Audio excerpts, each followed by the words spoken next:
So आज आपण बघूयात की पैसा का टिकत नाही, त्याच्यामागे काय कारणं आहेत. सो त्यासाठीच आपण मंथली बजेट प्लॅन आज आपण या व्हिडिओमध्ये बघणार आहे. सो सगळ्यात पहिला प्रश्न म्हणजे बजेट म्हणजे काय, तर तुमचं उत्पन्न आणि खर्चाचा योग्य प्लॅन म्हणजे बजेट. आणि बजेट नसला तर पैसा कधी संपतो हे कळतसुद्धा नाही. सो त्यासाठी आपण बजेट का महत्त्वाचं आहे हे जाणून घेऊया. तर त्याने काय होईल, पैसा कुठे जातो हे कळेल, सेव्हिंग वाढेल आणि आर्थिक ताणसुद्धा कमी होईल. सो त्यासाठीचा पहिला सुवर्ण नियम म्हणजे उत्पन्न मायनस सेव्हिंग इक्वल्स टू खर्च. म्हणजे आपण सेव्हिंग आधी बाजूला काढायचं आहे, सो आणि राहिलेला पैसा आपण खर्चासाठी वापरायचा आहे. तर हा झाला पहिला सुवर्ण नियम.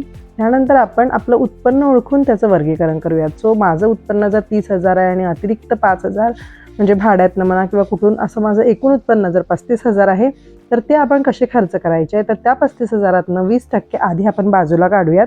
म्हणजे 7,000 बाजूला काढायचे आहेत ॲज अ सेव्हिंग म्हणून आणि 28,000 आपल्याला खर्च करायचे आहेत. तो त्या 28,000चं पण आपण वर्गीकरण करायचं आहे की ते कुठे नेमके किती खर्च करायचे. सो 18,000 गरजांमध्ये, 6,000 हौस आणि भविष्यासाठी 4,000. सो गरज आणि हौस यातला फरक काय, तर गरज म्हणजे ज्या गोष्टी आपण स्किप करू शकत नाही, म्हणजे जसं भाडे, किराणा, वीज बिल, मोबाईलचं बिल, मुलांच्या शाळेचे फीज. आणि हौस म्हणजे शॉपिंग, बाहेर खाणे, मनोरंजन, फिरायला जाणे. सो ह्या झाल्या हौस आणि गरजेतला डिफरन्स. सो ह्यासाठी आपण आपले रोजचे छोटे छोटे खर्चसुद्धा लिहून ठेवायचे. म्हणजे तुम्ही 10 रुपये जरी कुठे खर्च केले असले तेही तुम्ही नोट डाऊन करून ठेवा. या लहान खर्चाचाही मोठा फरक पडत असतो.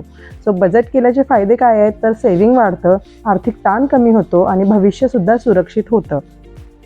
सो बजेट पाळण्यासाठीचे काही नियम आहेत.